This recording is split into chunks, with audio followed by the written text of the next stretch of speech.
The Federalist Era by Nicole Robinson and Dacia Harrington. The first Congress gathered in New York in March 1789. Their goals were to establish a judicial branch, an executive branch, and discuss the Bill of Rights. Congress created the Judiciary Act of 1789, which established the court system. This also stated that the Supreme Court held final jurisdiction.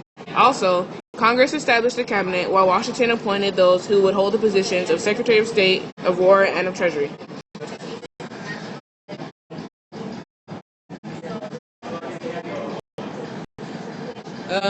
The Bill of Rights was pushed by the Federalists and was a concession made by the Federalists to the Anti-Federalists. The Bill of Rights was implemented to enumerate liberties that couldn't be touched by the federal government. The Bill of Rights included freedom of religion, speech, press, assembly, and petition, and that powers that are not delegated to the U.S. are measured to the states. To the states.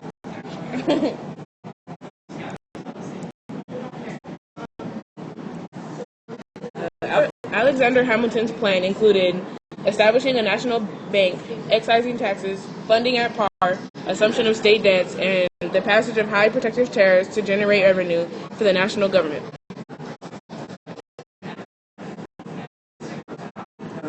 The Alien Acts of 1789 allowed the president to deport anyone of any foreign nation considered a threat to the United States, even if there was no evidence. So the Sedition Act forbade anyone to speak, write, and publish anything negative about the government. They are both used to protect national security and asserted power of central government. As a result, the Virginia and Kentucky Resolves of 1798 was created, which stated that states could nullify federal laws.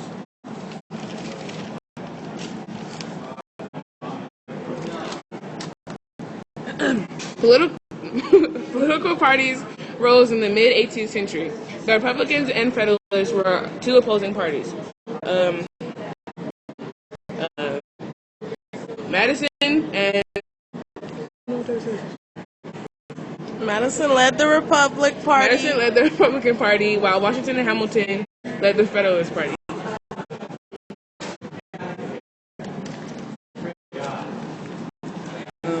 Washington wanted to preserve U.S. neutrality regarding international relations.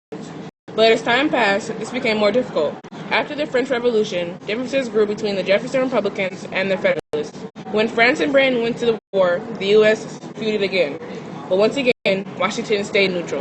To avoid war, Jay's Treaty was negotiated with Britain.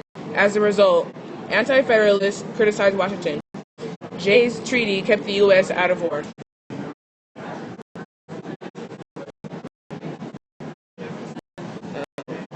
Washington's farewell address gave a warning to upcoming presidents about how political parties would tear America apart, to separate politics and business, and to stay neutral. That didn't. I don't know. You press that? Pause? Yeah, press it.